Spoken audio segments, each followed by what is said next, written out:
up, everybody? Welcome back to the Lynx Lounge. I'm your host, BTB, and we are still looking at arcade ports for this amazing color handheld system, the Atari Lynx. That's right, we just keep going through the arcade ports because there's a buttload of them. I mean, we got to go through all of them, right? We're going to check out a game that the arcade cabinet was like mind-blowing back in the day. In fact, it cost $10,000 if you wanted to have it in your arcade. That's a steep price, but it was a cutting-edge piece of technology. Love it or hate it, I'm not talking about easy driving. I'm talking about hard driving.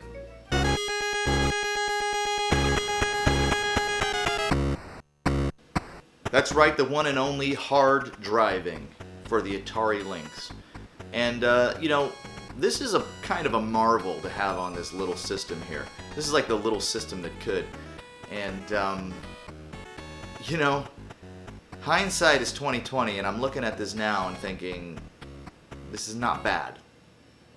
It's not good, but it's not bad. There was a time that this was ported to every 16-bit system. Every computer you could imagine was trying to play hard driving. Why? Because it was such a revolutionary arcade game. It was like a driving simulator, except, you could drive, and then you could also drive on the course that had, the loop-de-loops and the jumps and stuff like that. So, it had little variations of both. Before we get into the arcade port of hard driving for the Atari Lynx, I want to talk about the arcade cabinet itself. As I stated before, it was pretty state-of-the-art. It was very, very sleek, very cool. Everybody wanted to play this thing. And not only that, but this was a time when I just got my driver's license, and, we got to drive a real car. I mean, every kid dreams about that. Well, what did we do? We got in our real cars and we drove to the Upland Family Fun Center, where they had miniature golf and video games and stuff like that. And we played this driving game. I mean, it was that cool.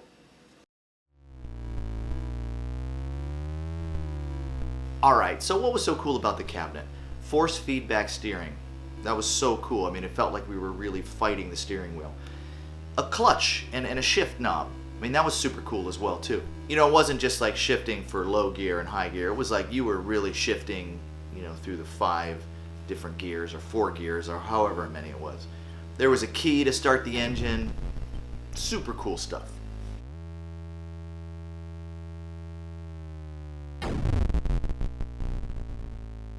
I know what you're saying. BTB, how does it play on the Atari Lynx? Well, I'll tell you.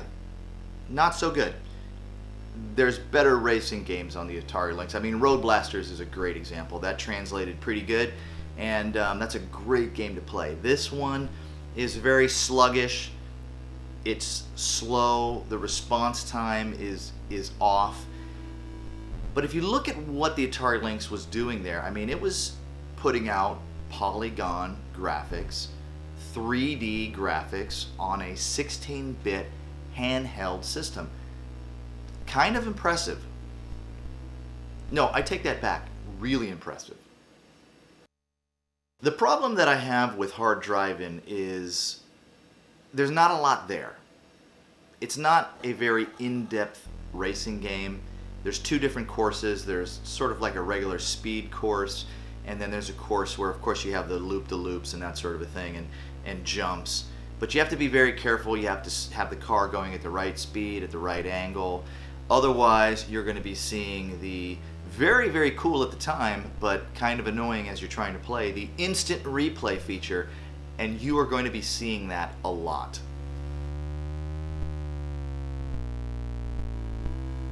The novelty of hard driving really belongs with the arcade cabinet. People wanted to sit down, they wanted to play that arcade cabinet, they wanted to pretend like they were driving and, go over a 360 loop, and that was pretty cool. See a crash, see an instant replay, you got your money's worth, and then you kind of moved on.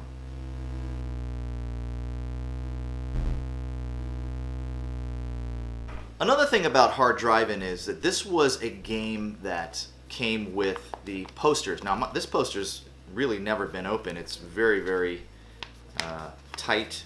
This is when Atari was doing the poster / instruction manual deal, where on one side it was, you know, sort of like a cartoon comic book of how to play the game. Kind of cool, but if you put it up on your wall, you were kind of screwed because, you know, you couldn't see how to play it. I never really hung these on the wall. I certainly wasn't hanging Hard Drivin' on the wall.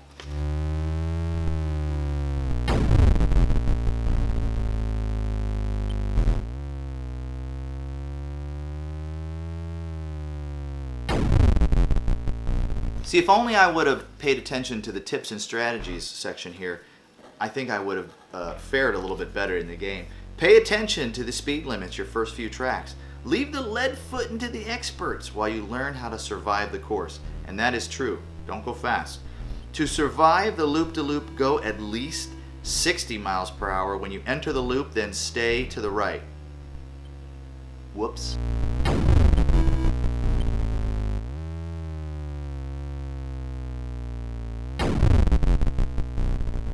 Let up on the gas or tap on the brakes to slow down through the sharp turns. I wish I would have known that. Do not go over 100 miles per hour through the turns unless you have a death wish. Well, I do have a death wish, and I wish I would have read this earlier. Just tap the joypad to steer. If you mash it down and hold it, you're going to spin out. You know what? I don't need it. I play the game how I want to play it, okay? And I'm going to play it with my foot to the pedal, and we're going to see a lot of instant replays. Whatever.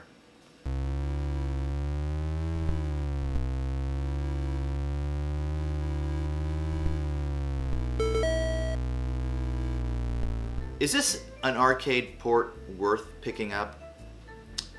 You know, I say any Lynx game that you don't have, you should pick up. However, this is not a Road Blasters. This is not a Stun Runner. This is a nice attempt of trying to do something really amazing with this system. And, you know, for the most part, they actually pulled it off. It's amazing that there's polygon graphics in here. It's amazing that it's 3D. If it just had a little bit more guts inside, it might actually be a really great game. But there's so much stuff working against this game.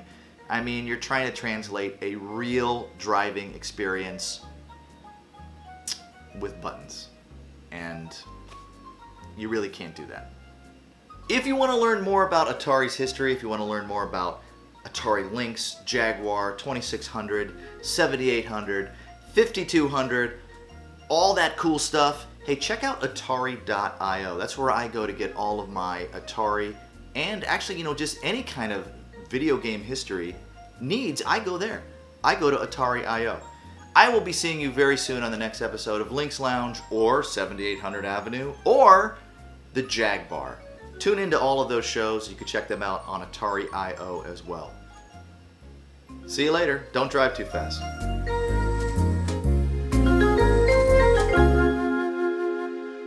Check out Atari.io for the very best in retro life and classic gaming. From Atari to Nintendo, Sega, TurboGrafx, and beyond. Atari.io